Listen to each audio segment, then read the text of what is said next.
Hit you up, man. I got that for my Philly trip. You see what I'm saying? What's that? Join or Die. It was Ben Franklin. It was at the Ben Franklin Museum. Oh, okay. Yeah, it's Die at the Ben Franklin Museum. So, all right, cool. Okay. Well, today, man, we're going to talk about a few things. This, as you know, man, I'm Brother Darren Marion, retail SEO, Darren's Coffee Company, Blurred Planet, Blerdplanet.com, man. Check us out, man. It's the home of the Black Intelligentsia. Black Intelligentsia is where we talk about things that make the nerd things, because everybody's a nerd about something, man. So that's what we talk about. So, bro, you want to introduce yourself? Yes, sir, man. I'm Consul Sheshma Moon, CEO, President of Aboriginal Consulting Corporation and Assurance Enterprises, LLC. Here to talk some blurred information, give our perspective on things, man. Oops, yeah. Hey, my mute button, man. So today, man, we're going to talk about a few things like the title says, migrant workers, transgender definitions, and more. So let me grab this article real quick about migrant workers. You guys may or may not know that there is currently a migrant worker, don't make up a word, amassation. There's a bunch of migrant workers that are amassing on the southern border of the United States, and they are marching to the United States. They're going to demand entry. Let me read this article. Let's see, migrant workers. This is from, I believe it's from the Times. You have to forgive me. Okay. Carolina.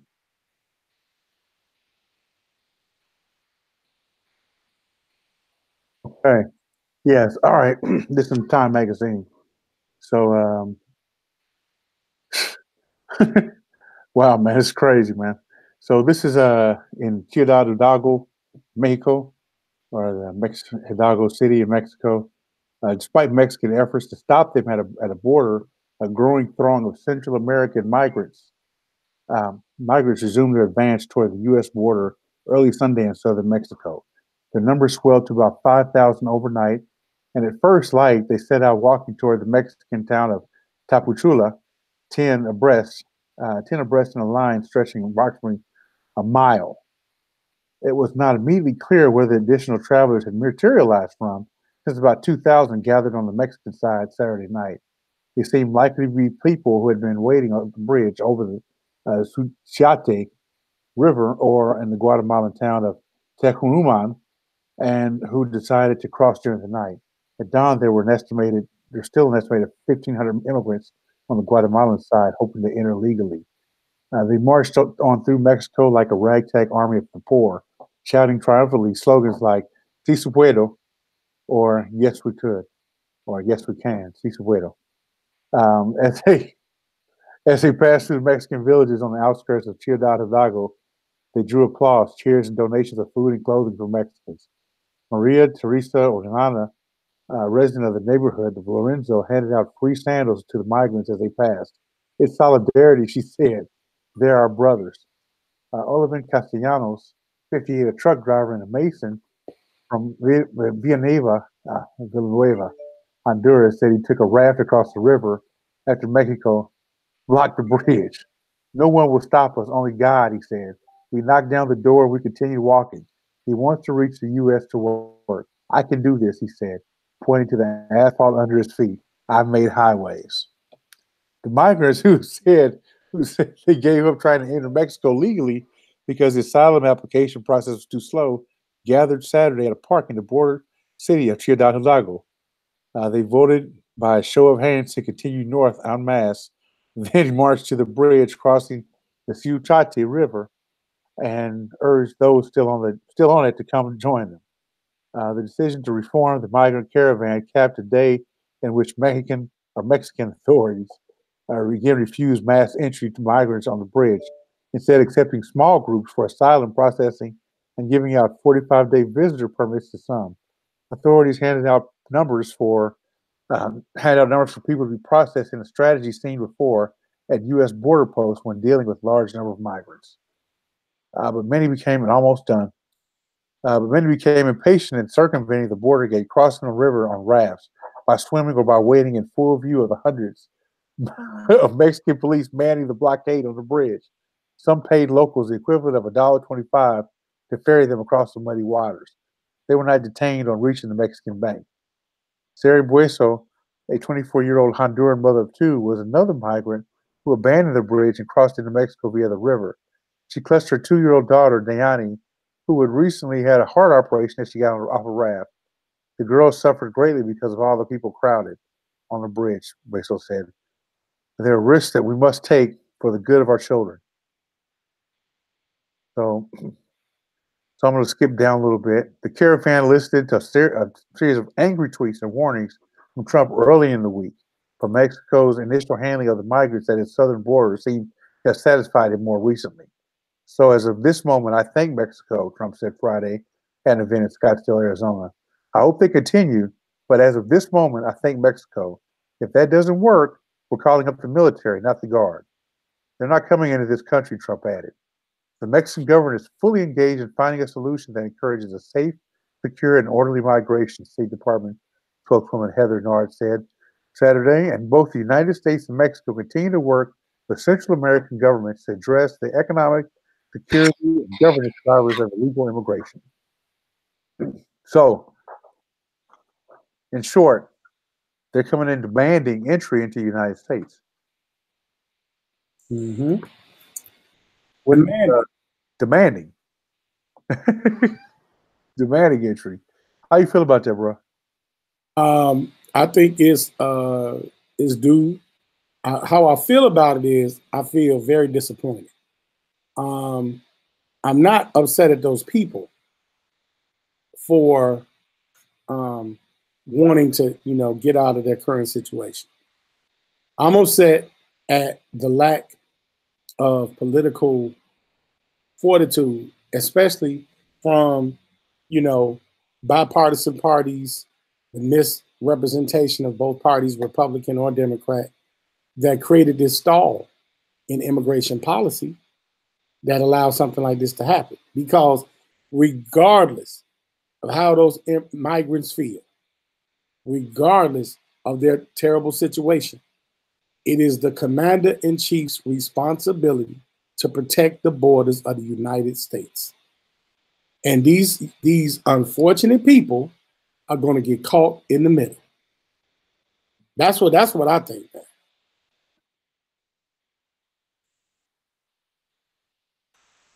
So, yeah, to say the least. Sorry about that. No, that's all right. Man, that's crazy, man. I mean, how can you go and to me as a black man, one, I got a problem with the whole black and brown, the way they call it, black and brown. Why you make that distinction? That to me is offensive in and of itself. But yeah, anyway, let's get outside of that. We'll talk about that later. Yeah. But for them to come and demand entry for jobs in the United States, where I can see that right now black unemployment for black males in our age group is around 30%. I have some serious problems with that.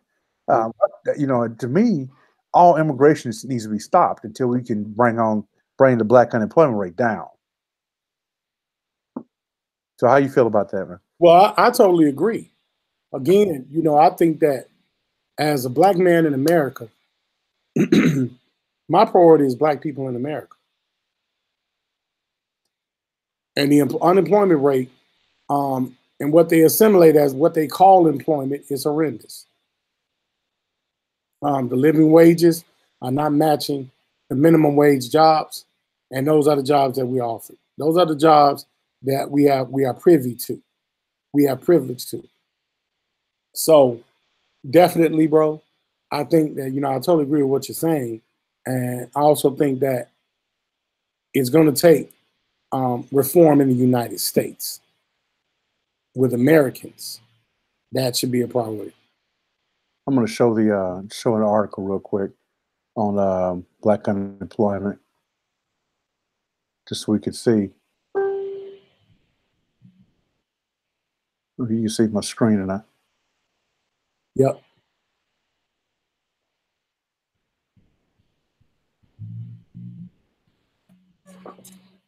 This under the Trump administration. Look at that, man. Black unemployment under 6% for the first time in history. They said it'd be declining.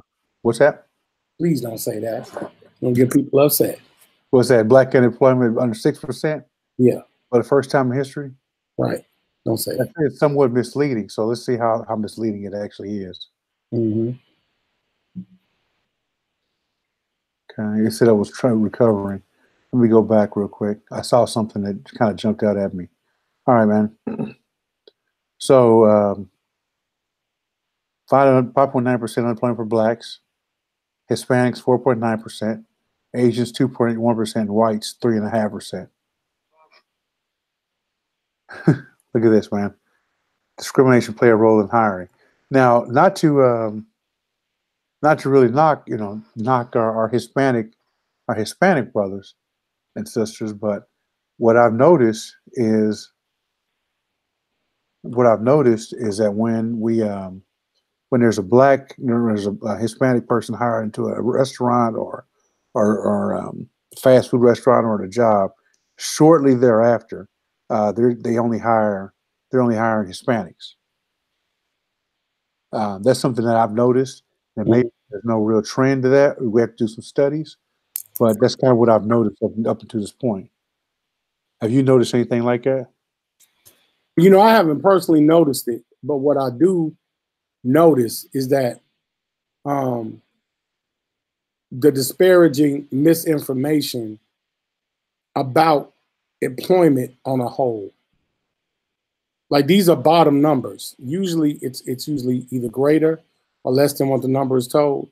And I think in this situation, we do see a rise in black employment. We do see that. If you are in your neighborhoods and things like that, you do see it, bro.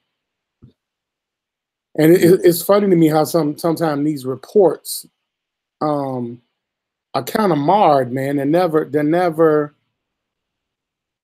It depends on the administration. Now with Donald Trump, everything is hinged around a color issue. Everything is a color issue. And that's where I have a problem. We weren't talking about a color issue with Obama. Right. It was never brought up how many blacks he got employed or more blacks were employed under him. And he was black. It would seem like to me, how many blacks are being employed under Obama? But this happens to organically pop up because of the character rendition of Donald Trump being a racist. But it's not. Sure. It's like cognitive dissonance, man. It's not consistent to me. Yeah, I'm showing some images. Look at this, man.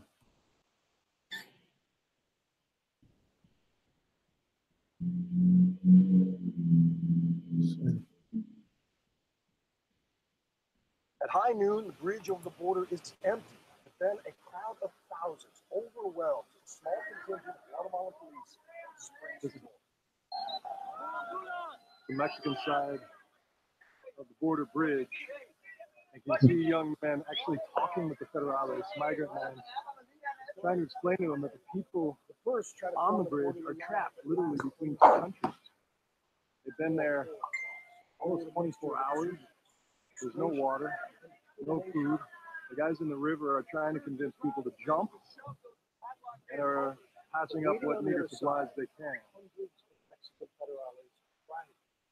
They managed to hold back human pie, help with a single tear gas canister. You see this, man? Here's another one.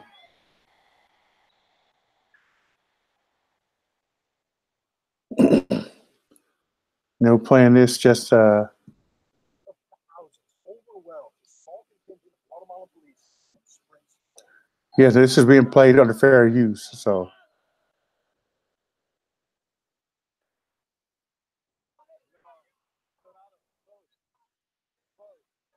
The first try to form an orderly line that passed police all with a mixture of exuberance, frustration, discrimination.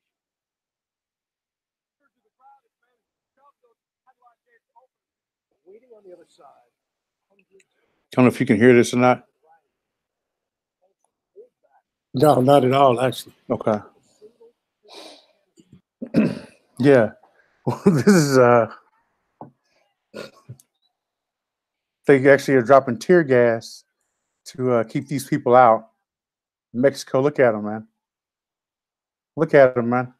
They're literally kicking the doors in Mexico. Look at that, man. They're bending the fence to get in.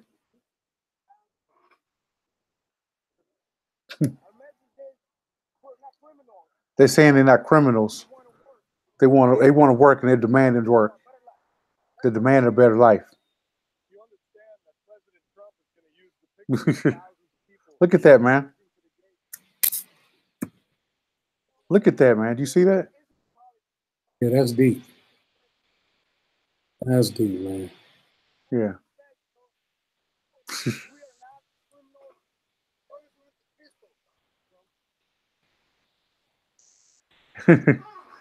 we got gentlemen here saying that Donald Trump is an antichrist. And the thing is, man, is it's sad, man. It's just sad. It's unfortunate. It's sad. And it's unfortunate. But yeah, man. I'm not gonna play it. Yeah. It's just something. Well, popular opinion is gonna be what it is. Mm-hmm. I don't look at the office of the presidency as a vehicle to emancipate non-privileged people, oppressed people. I don't. It's not engineered for that. We do have laws in place, but we also have to be the catalyst for change. So this situation right here is clearly political. This isn't a social issue, even though it's being painted as a social issue because they're taking pictures and video clips of crying children and desperate people trying to, find a better life. And they're not going to realize they're going to come to America and ain't going to be no better life. But what's crazy is dealing with Black intelligentsia, they got a better shot at getting a job than we do. And that's what then I got a stake in that. And, build a wall and build it high. And sell Darren's coffee when you're doing it, man. Huh? Sell Darren's coffee when you're doing it. Right. I'm sorry about that. Yeah, man. Yeah, man. For real. Let's go into the next story, man. Yeah. To the next story. Let me pull this up. This is from Psychology Today. You see, hold on. Can you see everything fine? Yeah, I love Psychology Today. All right. We'll go ahead and blow it up. Yeah, Trump administration threatens to change the definition of sex. Now, I'm wondering how can he change the definition of sex? I mean, because sex is what it is, right? You are either male or female biologically. But here's the article, man. Today, the title is a little misleading. Yeah, very misleading. I think it's very misleading. I think it's clickbaity. Mm-hmm. But yeah, today the New York Times announced that Trump's administration, Department of Health and Human Services, is considering defining gender as a biological immutable condition determined by genitalia at birth. Right. In a departmental memo, the DHHS proposed that the government agencies adopt a definition of gender that is determined on a biological basis that is clear, grounded in science, objective, and administratable. This is problematic for several reasons. First, it misrepresents the concept of gender. Second, it uses a very narrow and misinformed definition of sex assigned at birth. A third, it significantly narrows the scope and the potential impact of civil rights protections. Now, let's stop there. Mm-hmm. A very narrow and misinformed definition of sex assigned at birth. I don't know. When you see a baby, right? It either can produce, it can procreate with a woman. If it's a boy, it has sperm, and if it's a girl, they're both with ovaries and eggs, so they can create life. So that's a little bit of the issue that I have with it, how we define sex. Um, I think that that the transgender thing is a mental condition. Um, so it's because you are born who you are. You're born with the sex that you're born with. I don't know. What do you think about that concept? I think it's political posturing. I think that again, it's an economic situation. I can see where Trump's administration is attempting to rectify a very blurry situation with gender because if you were born a male and you choose to alter yourself genetically or physically, Yeah, you're still genetically a man. You're still genetically a man, but you biologically want to live, you want to socially identify as a woman. That's your choice. But biologically, you are a male. Mm-hmm.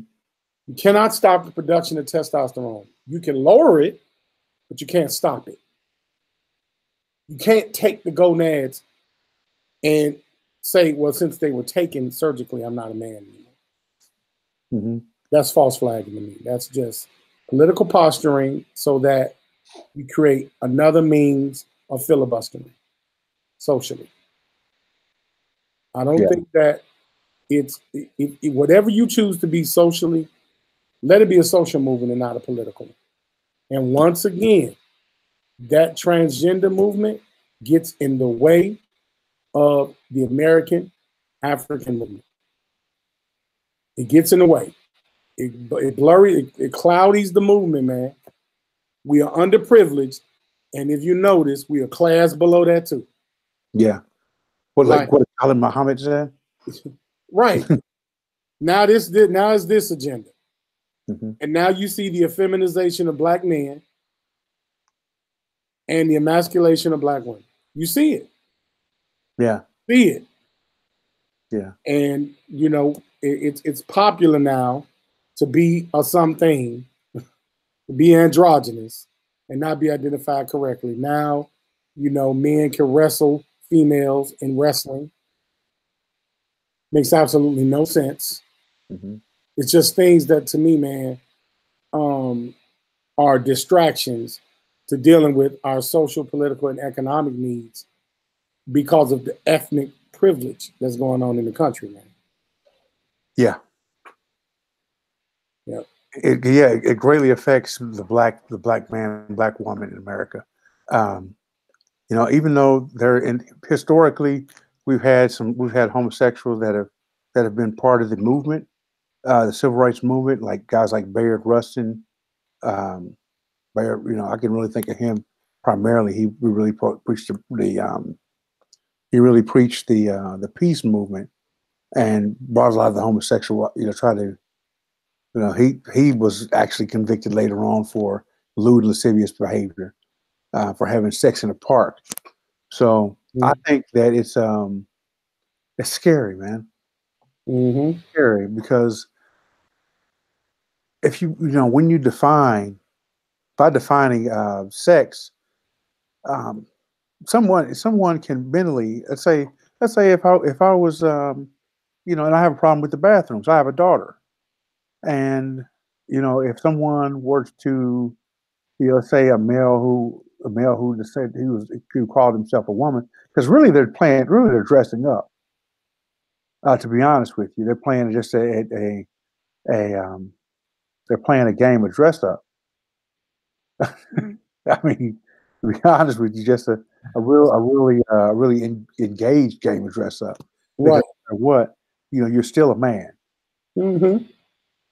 you're still a man. I mean, you're still a male.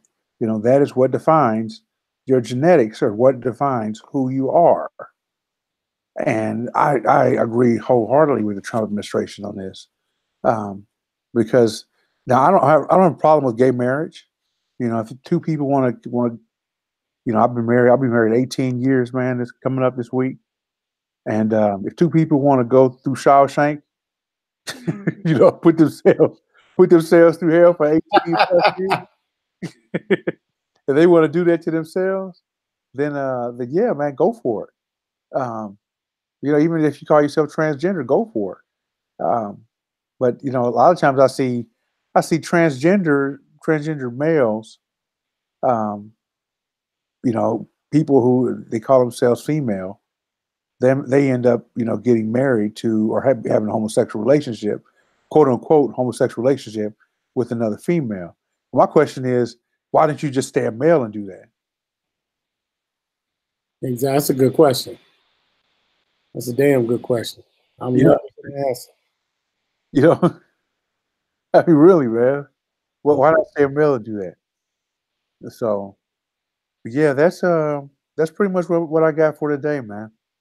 So, this is something that the Brother Council and I are going to continue to do. We're going to try to do this every day, y'all, to give kind of our viewpoints on some hot topics in the news. I'd like to talk about the midterm elections probably tomorrow. It's going to really affect us as a people. But yeah, this is about Black intelligentsia. I'm going to be looking out for one person first, or one group of people first, and that's going to be Black people first, and it's okay, because that's who I am, and traditionally we've been overlooked. So it's no problem to stand up for myself and say, "Hey, recognize me for who I am," and I do that unashamedly. That's right. That's right. So, all right, y'all. Y'all be easy. Yes, sir. Blurred out. Blurred out.